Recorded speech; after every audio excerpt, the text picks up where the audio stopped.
Saludos, buenas. Nosotros somos un grupo conformado de dos personas. Se ha conformado por Félix Jesús Espejo Nova y Gustavo Natanael Matos, estudiante de la carrera de Ingeniería Química, profesor Domingo Amparo. Hoy le vamos a hablar sobre una herramienta fundamental en el mundo de la ingeniería y la aerodinámica, que es el túnel de viento. Esa instalación permite simular el comportamiento del aire alrededor de distintos objetos como aviones, autos o edificios, y es la clave para mejorar su diseño, eficiencia y seguridad. A lo largo de esta presentación veremos cómo funciona un túnel de viento, para qué se utiliza y por qué es tan importante en el desarrollo tecnológico. Como pueden ver, tenemos los planos del túnel de viento. Como pueden ver, la jaula es de 45 centímetros de largo, tiene 24 de ancho. Como usted puede ver, esas son las dimensiones que va a tener el túnel de viento. Esa es la entrada, no la salida, esa es la salida. Es un poco más pequeña que la entrada, porque como ya sabemos, yo necesito un caudal de aire más grande. Como pueden ver, así quedará. Estamos dándole la forma del túnel de viento, dándole con el bisturí, midiendo algo lo necesario. Si nos fijamos aquí, lo vamos a hacer 45, 22 y medio, 15 de altura. Exacto. Esta es la forma para nuestro túnel de viento. Más adelante le estaremos mostrando todo por dentro y la evolución.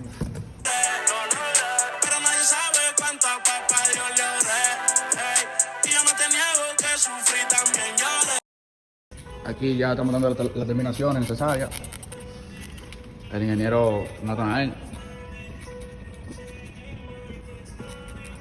Estamos sellando todos los huequitos por Los huequitos. que puede salir el aire. Dándole la terminación necesaria al túnel de viento para comenzar la Para que no haga fuga. Enfócame aquí. Explícale lo que es eso ahí. Estas son las rendillas donde el aire va a entrar. Aquí vamos a, en vez de tener una entrada totalmente horizontal, ¿sabes? Se va a ver un flujo de viento vertical. Es una chulería, ustedes van a ver. Explícame. Ese ingeniero es lo mejor de la vida. Vaya mirando la potencia de este abaniquito. Ay, qué chulería. ¿Ustedes saben? Eso es eso. Eso es eso.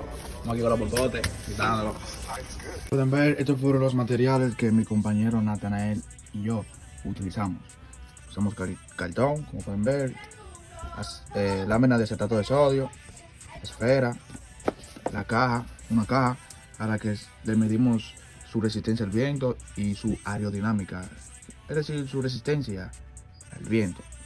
Utilizamos popotes para que el aire no entre turbulento, entre laminar. Utilizamos esa manómetro en U para medir ya el agüita se le salió un poco, ya acabamos con él. Solo le estoy mostrando de qué está hecho, ¿sabes? Con esto medimos lo que fue la presión y la velocidad por diferencia de altura. También hecho de clavos, como pueden ver, para fijar los abanicos. Fue idea de Natanael fijarlo, porque siempre cada vez que lo pegaba no se caía. Entonces él puso esa idea. El ingeniero Nata. Entonces, como ustedes pueden ver, aquí el aire entra de manera ordenada por los popetes y se vuelve turbulento a medida que choca con el objeto, con la caja en este caso, y por arribita se vuelve turbulento. Esto lo veremos más adelante con un número de Reynolds elevado. Cuando le pongamos el diámetro o longitud característica del objeto con el número de Reynolds, nos va a dar un número de Reynolds elevado. Ahí ustedes lo pueden ver con sus propios ojos. El flujo se rompió y pasó a ser turbulento debido al choque y la formación de las estelas. Esto se confirma, como ya les dije, por un número de Reynolds elevado. que lo veremos más adelante en los cálculos. Pero miren qué bonito, miren qué bonito se ve eso.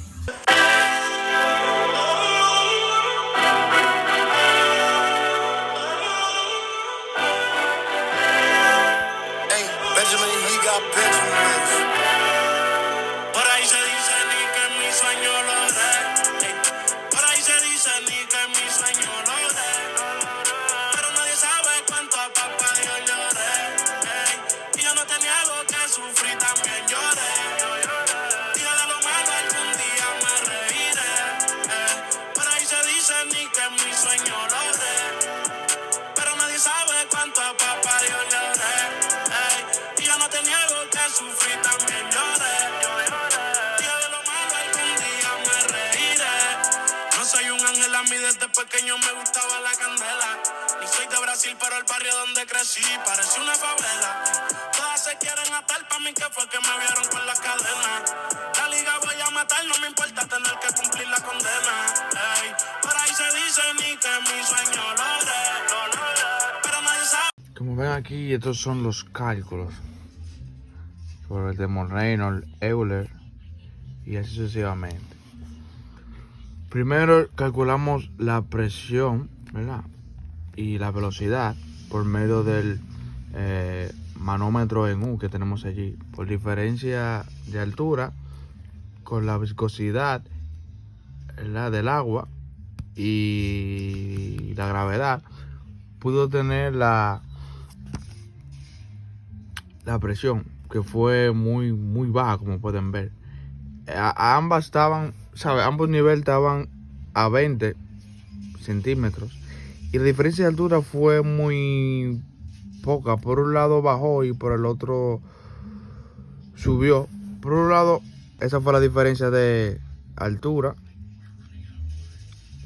Dio esta que está aquí y esto lo multiplicamos y me dio esto que está aquí.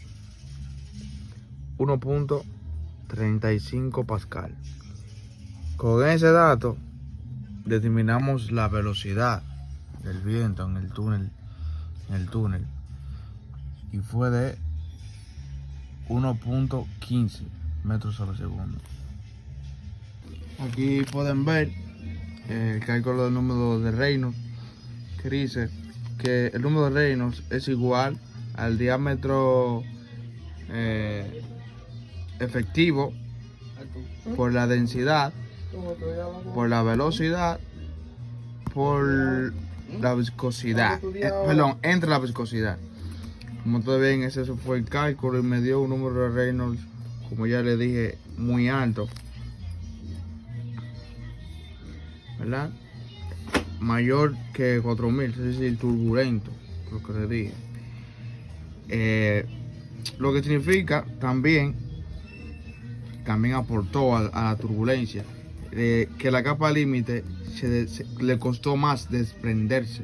La capa límite viene siendo esa distancia entre la parte de no deslizamiento y la parte donde ya no se cumple esa capa, justo antes de cumplirse la condición de no deslizamiento.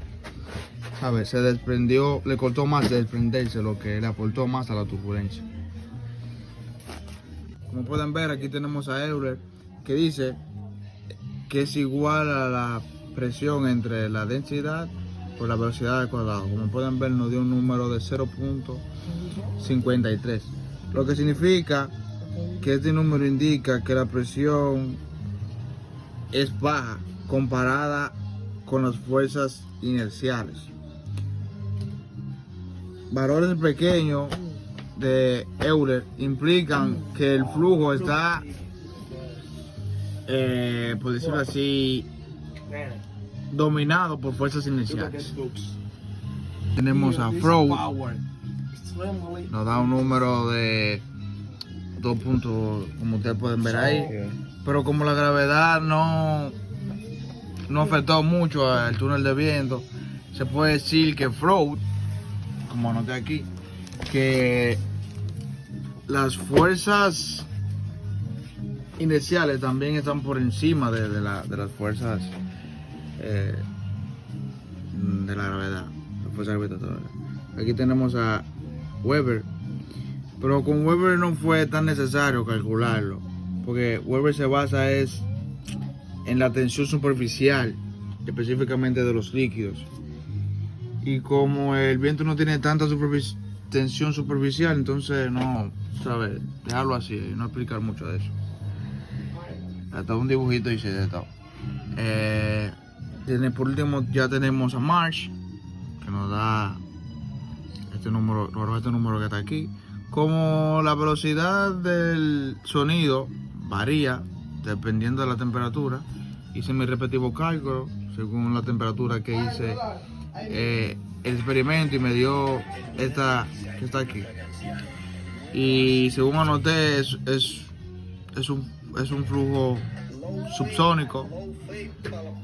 El aire se comporta como un fluido incompresible. No hay efectos de compresividad. ¿Sabe? Para buscar el coeficiente de arrastre, busqué tablas de valores, ¿sabe? Y el coeficiente de arrastre para un objeto así cuadrado como el que yo tenía, ¿sabe? Me dio 2. Y buscando la fuerza de arrastre, me dio esa que está aquí.